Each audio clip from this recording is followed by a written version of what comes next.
This is a crowd surge filmed at Notting Hill Carnival last summer. You can see people in this video who don't have control over their own bodies, instead being swept along with the crowd. It was along this road. BBC journalist Andre was partying there at the time. We couldn't move, we couldn't get out. There were people having panic attacks. It felt like, if you dropped, you weren't going to get back up. Nicole was also in the surge. She says she was suddenly surrounded and suffocated, like being caught in a tidal wave. Moments later, Andre and Nicole got out unharmed. I managed to get into the stairway of a basement flat. Luckily, we managed to get to that bit of space. But we've recently been reminded of just how dangerous out-of-control crowds can become. The world. We've recently seen a number of injuries and deaths in crushes at other big events, which happens when people are pressed on all sides until they can't breathe or are trampled. So what can you do if a crowd becomes too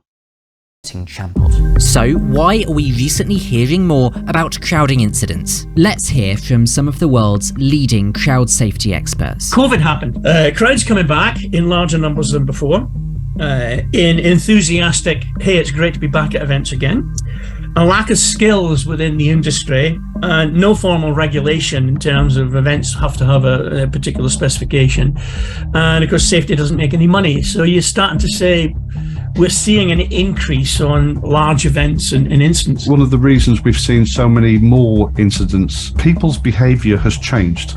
Security guards and stewards are having far more difficulties. Let's recall the Euro 2020 football final. It was labelled a near miss from fatal disaster after thousands of ticketless fans tried storming into Wembley Stadium.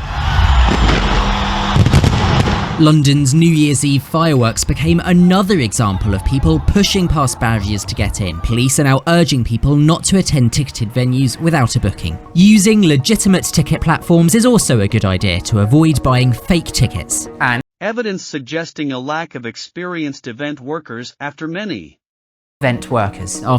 security staff recently quit their jobs. Maybe police had described Carnival as being largely positive and told BBC News that crowd management is a matter for the event organisers. The Notting Hill Carnival organiser says this was an isolated incident and there's usually plenty of space. We've been doing a lot of work over the last few months, kind of focusing on, with our partners in Carnival, how we can make it easy for people to move around the route, opening up certain areas. In addition to that, we've got in excess of 500 more stewards, and we'll particularly be looking at the areas where we did experience increased numbers last year. Events run smoothly